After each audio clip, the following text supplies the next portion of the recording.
So, you're about to embark on your journey at the University of Minnesota. Good luck and don't get lost in the tunnels. Today, I'll be sharing all the must-have items for dorm living. The first part will cover the bare essentials, most of which can be found on this university webpage, while the second will include more niche recommendations based on my experiences and crowdsourced from friends. Part 1, the essentials. Again, credit for most of this goes to the U of M housing webpage. The link to that is in this description. If you're familiar with these recommendations, feel free to skip to this time code.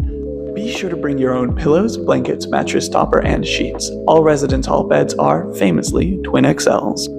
Many bathrooms, notably those in Middlebrook, don't have anything to dry your hands with, so be sure to bring a personal towel. Bring any other toiletries and bathroom items you need, along with a shower caddy, which is used to bring the toiletries to and from communal bathroom spaces. My friend Sebastian noted that plastic shower caddies are preferred as fabric ones are harder to clean and therefore quicker to grow mold. Also, invest in shower slippers, lest your feet fall prey to fungal infections. You'll want to bring your own charging cords, and given the limited number of outlets available in each dorm room, you'll definitely want a pretty decent power strip. You are not allowed to bring these technological items, which include e-scooters, e-bikes, hoverboards, Wi-Fi connected printers, although you are allowed to bring printers as long as you only connect to them via cords. Some of the housing page's recommendations for health and personal care are frankly quite obvious, but certainly worth having on a checklist. Prescriptions and medications, glasses and or contact lenses, tissues, sunscreen, and a first aid kit. I'd really emphasize that last one, as that's perhaps less obvious but can be very important. You'll also want to bring cleaning supplies and trash bags. 8-gallon bags are recommended for the provided trash cans. Each residence hall provides washing and drying machines, usually on the first floor. Transporting your laundry to and from them is a little bit of a pain, so consider bringing either a laundry basket or a laundry bag, possibly one of these folding ones. It'd be quite convenient. You'll want detergent, liquid, knot pods, and fabric softeners. Clothes hangers are not provided by the U, so consider bringing one of those. Also consider a drying rack and clothes iron. Almost every freshman eats at the dining hall, so food supplies are fairly optional. You'll probably want a microwave, 700 watts or less, and a mini refrigerator, 4.3 cubic feet or less. All buildings have community kitchens, although these can be a bit of a pain to reserve and use. If you do plan to use these, consider bringing your own utensils, dishes, and food containers. Drip coffee and espresso makers are allowed, as are electric kettles, but there is a long list of prohibited appliances. Basically, anything with open heating is not allowed. Prepare for the seasons! Minnesota weather is a cruel and uncaring friend. Consider stocking hats, gloves, umbrellas, wool socks, maybe even some digit warmers. Also, I do love how the website here tries to reassure students that there are more seasons in Minnesota than just winter. Please, we have all 4 seasons. We promise, believe us. No, come back. Part 2, niche picks. Now you've got everything you need to survive in the dorms, but how can you make sure you thrive in them? A first point of business is making the space comfortable and welcoming. This means bringing decorations, such as posters and photos of family and friends, which are best held up by command strips often. You might also want to invest in a couple rugs, and especially in somewhere nice to sit. You'll probably want to loft your bed to get maximum space, and the provided desk chairs really aren't for relaxing. So I'd recommend buying a recliner chair or having a beanbag, which my roommate had, and I really appreciated. Fairy lights are also highly recommended, or just any sort of lighting that isn't the single fluorescent light used to illuminate most dorm rooms. If you have access to the window, you might want to bring some plants to help give the place a little bit more life, as long as you can be trusted to water them, of course. One really great item that friends have used to add to both the aesthetic of their room and the quality of their academic experiences would be having a whiteboard or a calendar. These are extremely useful for keeping track of assignment deadlines, tests, and meetings, and you can personalize them to match your room's vibes. These can work alongside or as an alternative to planners. I highly recommend having one or the other, maybe both, at least during freshman year while you're getting used to the rhythm of everything. My friend Garima suggested item caddies, which are another fantastic way to maximize space. These can go on your desk or bed and can be useful for holding glasses, tissues, your phone, etc. while you sleep.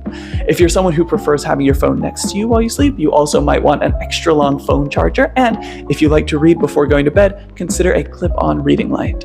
On the topic of holding things, you'll almost certainly want to invest in additional shelves, which can hold food, coursework, extra clothing, and so much more.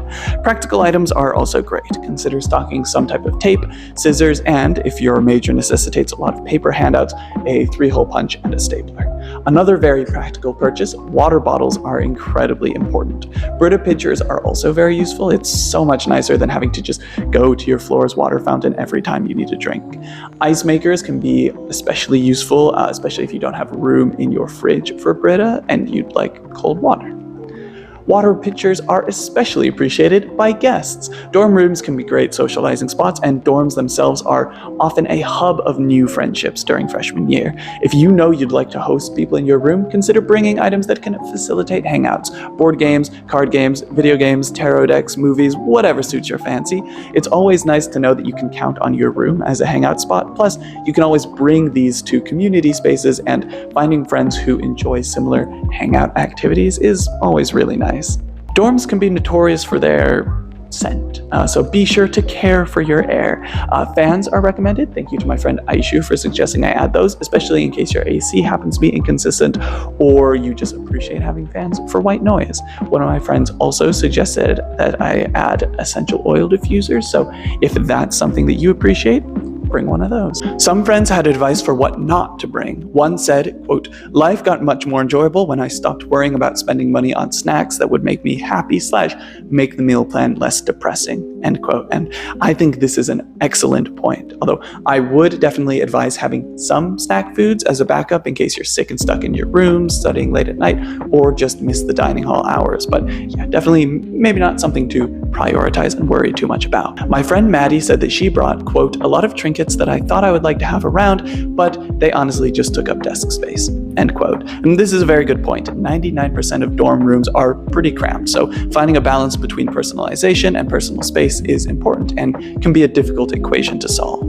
And on the note of not purchasing things, I'd like to give a quick disclaimer. Rampant consumerism is a real threat to our world and a source of a lot of injustices too. And while obviously this phenomenon cannot be attributed to nor resolved by individual consumers alone, it's really worth keeping in mind just how much you're consuming in this time when you might be especially tempted to purchase quite a lot.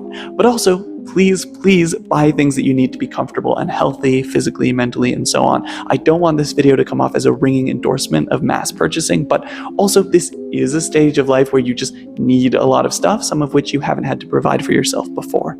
I would say to look to make secondhand purchases where you can, and to borrow or ask for items owned by family members where possible. Last, but certainly not least, you'll want a broad view anthology of British literature.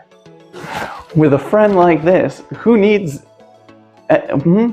With a book like this, who needs the internet? With a book this thick, the uses are nearly endless.